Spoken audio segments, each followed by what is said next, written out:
আসসালামু আলাইকুম। আজকে আমি আপনাদেরকে আমের ঝুরি আচার করে দেখাবো। ঝুরি আচারটা ভালো লাগলে অবশ্যই চ্যানেলটা সাবস্ক্রাইব করবেন। ফেসবুক থেকে দেখলে পেজটি ফলো করে রাখবেন। এটা হচ্ছে আম। আমি এখানে ফজলি আম নিয়েছি বড়, বড়।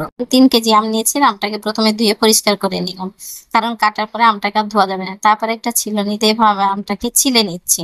আর এই ঝুরি আচারটা করার সময় অবশ্যই আমগুলাকে ভালোভাবে ছিলে নিবেন যেন কোনো সবুজ না থাকে।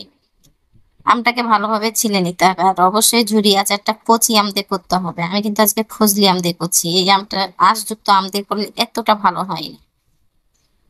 আমার চোখাটা ছিলা হয়ে গেছে। আমি এখন বটি দিয়ে মাথার অংশটা কেটে ফেলে দিলাম। তারপরে এভাবে ফালি দিয়ে নিলাম। দেখেন আমার আমটা কতটা কচি। কষটাকে ফেলে দিয়ে এখন আমি আমটাকে ঝিরি করে কেটে নেব। আমরা যেমন আলু ভাজি করি সেম প্রসেসিং এ আমি আমটাকে কেটে নিচ্ছি। যতটা ঝিরি করতে পারবেন তত ভালো। আমটাকে ঝিরি করে কেটে নিচ্ছি। আর যেহেতু এখন বাজারে অ্যাভেলেবল কচি আম পাওয়া যাচ্ছে, এভাবে যদি আমরা ঝুরি আচার করে রাখি বছর ধরে ডাইনিং টেবিলে সংরক্ষণ করা যাবে। ওপরে কোনো স্যাদ পড়বে না বা আচারটা গ্যাস হয়েও যাবে না। আমি এভাবে সব জিরি করে আমটাকে কেটে নেব। আমরা তো ঝুরি আচার অনেকে অনেকভাবে করে থাকি। চুলার ঝামেলা ছাড়াই আপনাদেরকে ঝুরি আচার করে দেখাচ্ছি। তবে হ্যাঁ, যাদের রোদে দেওয়ার ব্যবস্থা নাই তারা কিন্তু এই আচারটা করবেন না। তাহলে আচারটা ভালো হবে না। আমি এভাবে সব আমগুলাকে কেটে নিলাম। ১০ ইঞ্চির মাপে আমি একটা আদা দিয়ে দিচ্ছি। অফ ক্যামেরাতে আমি আরেকটু আদা দিয়েছিলাম। এই আচারটাতে একটু আদা বেশি দিবেন আর রসুন বেশি দিবেন তাহলে খেতে দারুণ লাগে। আমি আদাটাকেও আমের মতো করে কেটে নিচ্ছি। আমার আদাগুলাও কাটা হয়ে গেল।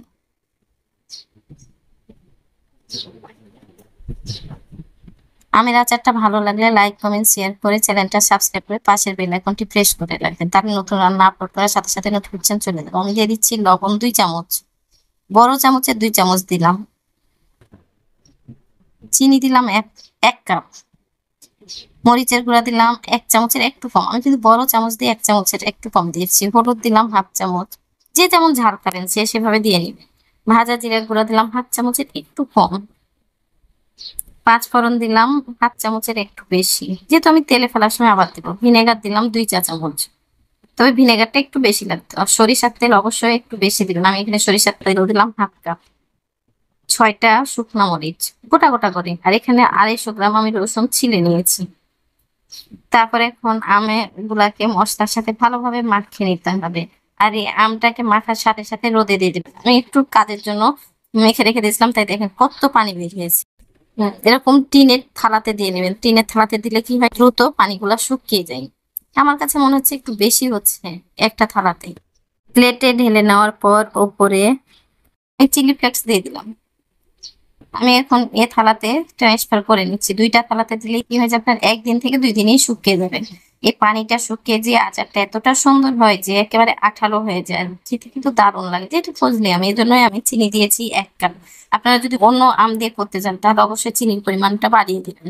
আমি একেবারে টপ ফ্লোরে দিয়ে দিলাম। আমি ছাদে দিয়ে দিলাম। আমি আপনাকে একটু বাইরের সিনটা দেখাচ্ছি দেখেন। আমি একেবারে টপ ফ্লোরে দিয়েছি। আমার এই আমটা শুকাতে কিন্তু সময় লেগেছে ২ দিন।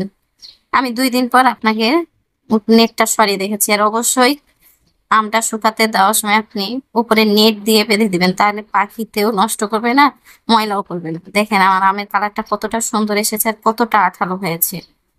আশা করছি আজকে আমের ঝুরি আচারটা ভালো লেগেছে। ভালো লাগলে অবশ্যই লাইক দিবেন, লাইক দিতে ভুলবেন না। যারা চ্যানেলটা সাবস্ক্রাইব করেছেন তাদেরকে তো অসংখ্য ধন্যবাদ। যারা চ্যানেলটা সাবস্ক্রাইব করেন প্লিজ চ্যানেলটা সাবস্ক্রাইব করেন। আপনার একটা সাবস্ক্রাইব আমার জন্য অনেক মূল্যবান। আর আমি এখানে একটু বেশি করে তেল দিয়ে দিলাম। আর দিয়ে দিচ্ছি আবারও ২৫০ গ্রামের মতো রসুন। আর এই আচারটাতে একটু বেশি রসুন দিবেন কারণ আচারের চাইতে রসুনটা খেতেই বেশি মজা লাগে। আর এভাবে তেল ফুটতে যদি দেন তাহলে পরে আপনার বছর ধরে এই আচারটা বাইরে রাখলেও কোনো নষ্ট হবে না। তেলের স্বাদটা আরো দ্বিগুণ বাড়িয়ে দেবে। আর কাঁচা দিলে একটা তেলের কেন জানি গন্ধ লাগে। আমার রসুনটা লাল করে ভাজা হয়ে গেছে। দিয়ে দিলাম ৫ ফোড়ন ১ চামচ। তারপরে আমি শুকনা যে ঝুরি আচারটা ছিল ঢেলে দিলাম। আমি তেলে দেওয়ার পরে ২ মিনিট নেড়ে চেড়ে নিয়েছি। আমি কিন্তু বেশিক্ষণ রাখিনি। এভাবে ২ মিনিট নেড়ে চেড়ে নেবেন ঘড়ির কাঁটা ধরে। আপনারা যদি এখানে কাঁচা তেলও দিতে চান তা হবে। তবে আচারের তেলটা যদি এভাবে গরম করে ফুটিয়ে দেন তাহলে আচারটা দীর্ঘদিন ভালো থাকবে এবং আচারের যে তেলের স্বাদ সেটা দ্বিগুণ বাড়িয়ে দেবে। আর আচারের কালারটাও খুব সুন্দর আসে। ঠান্ডা হওয়ার পরে দেখেন আমার আচারের কালারটা কতটা সুন্দর এসছে। একেবারে পুনরায় ঠান্ডা হয়ে যাবে তখন এরকম একটা কাঁচের বয়ামে রেখে দেবেন। আমি এখন কাঁচের বয়ামে উঠে নিচ্ছি। আর অবশ্যই আচার তেলে ডুবিয়ে রাখবেন, তাহলে যত দিন যাবে তত আচারটা খেতে ভালো লাগবে। এটা হচ্ছে ফাইনাল লুক। আশা করছি আজকের আচারটা ভালো লেগেছে। ভালো লাগলে অবশ্যই লাইক দিবেন আর কমেন্ট করে জানাবেন আচারটা কেমন হয়েছে। আল্লাহ হাফেজ।